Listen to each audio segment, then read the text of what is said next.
اعوذ باللہ من الشیطان الرجیم بسم اللہ الرحمن الرحیم۔ سورہ بقرہ۔ سورہ فاتحہ میں انسان کی طرف سے سیدھا راستہ دکھانے کی دعا کی گئی تھی۔ اب سورہ بقرہ کی آیات نمبر 2 تا 5 میں اس دعا کا جواب ہے کہ یہ قرآن ایسی کتاب ہے جو دنیا کے تمام انسانوں کو سیدھا راستہ دکھانے کے لیے نازل کی گئی ہے، لیکن اس سے فائدہ وہی لوگ اٹھائیں گے جو اس پر ایمان لائیں گے اور اس کے احکام پر عمل کریں گے۔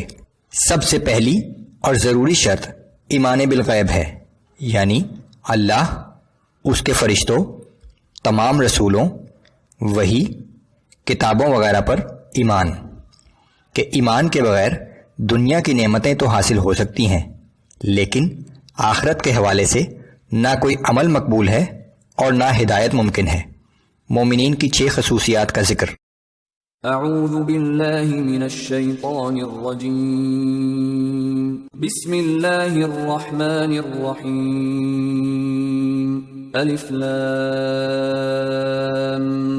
میم۔ الف لام میم یہ حروف مقطعات ہیں۔ ذالک الکتاب لا ریب فیہ ھدی للمتقین۔ یہ الکتاب ہے، اس میں کچھ شک نہیں، یہ اللہ سے ڈرنے والوں کی رہنمائی کرتی ہے۔ بلا شبہ یہ اللہ کی طرف سے بھیجی ہوئی کتاب ہے، یہ وہی کتاب ہے جس کا وعدہ تورات اور انجیل میں کیا گیا تھا، اور مزید یہ کہ اس کے مضامین شک و شبہ سے بالاتر ہیں۔ الذين يؤمنون بالغيب ويقيمون الصلاة ومما رزقناهم ينفقون۔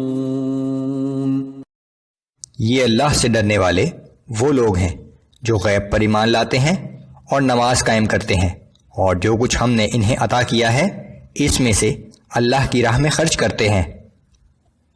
ہدایت حاصل کرنے کے لیے اولین شرط اللہ پر مکمل ایمان ہے۔ مال و دولت سمیت تمام رزق اللہ ہی کا عطا کردہ ہے اور یہ انسان کی آزمائش کے لیے ہے۔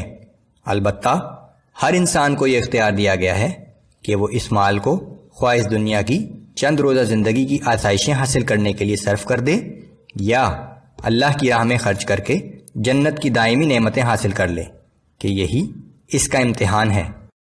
والذین یؤمنون بما انزل الیک وما انزل من قبلک وبالآخرۃ هم یوقنون۔